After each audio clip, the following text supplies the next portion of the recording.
එක්සත් ජාතික පක්ෂය කියන්නේ විශාල දැවැන්ත දේශපාලන පක්ෂයක් එක කාලෙක. මේ අපි අන්තිමටම විශාල පරාජයකට ලක්වුණේ 2010 තිබ්බ මැතිවරණය.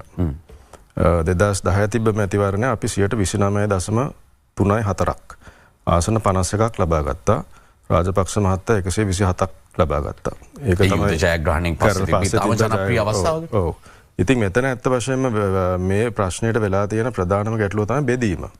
ඉතින් සජිත් ප්‍රේමදාස මහත්තයා වෙනම මේ සම්මිග ජන බලවේගයත් සමග ගියාට පසුව එතුමාටත් ජයග්‍රහණයක් නැහැ අපිටත් ජයග්‍රහණයක් නැහැ. අපේ පරාජය එතුමාට වඩා ගැඹුරුයි. ඉතින් දැන් මේ එක්සත් ජාතික පාක්ෂිකයෝ විහිදිලා ඉන්නවා. එතකොට එක්සත් ජාතික පක්ෂයේ කඳවුරක් දැන් මම දැක්කා ප්‍රේමදාස මහත්තයාගේ ඉන්ටර්විව් එක ඔබතුමාත් එක්ක මහමැතිවරණේ. එතුමා කියනවා මේ ඔබතුමා හිටියේ මගේ මතේ. ඔබතුමා හිටියේ කඳවුරු කියන මතේ. එතුමා හිටියේ අර අනුර කුමාරට මේ ආණ්ඩුවට විරුද්ධ නමුත් මතකයිනේ. එතකොට මම ඉන්නේ ඔය දකුණේ කඳවුර කියන එකේ. මොකද දකුණේ කඳවුර කියන්නේ එක්සත් ජාතික පක්ෂයේ බ්ලොක් වෝට් එක. එතකොට ඒ බ්ලොක් වෝට් එක මම ගණන් හදන්නේ 30ක් විතර. ඉතින් ওই 30 තමයි දැන් බෙදලා තියෙන්නේ. ඉතින් මගේ ප්‍රාර්ථනාව තමයි අපි එකතු වෙලා ගමන යන්නේක.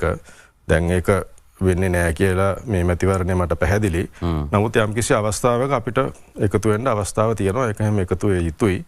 විශේෂයෙන්ම මතවාදීව ප්‍රශ්න උඩ අපිට විශේෂයෙන් ආර්ථික ප්‍රශ්න උඩ අපිට එකතු වීමට හැකියාවක් තිබෙනවා. ඉතින් නායකයන් දෙපළ අතර අන්‍යෝන්‍ය විශ්වාසයක් නැවතත් ඇති කරගෙන මේ ගමන ඉදිරියට යන්න අවශ්‍යයි කියන එක තමයි මගේ මතය.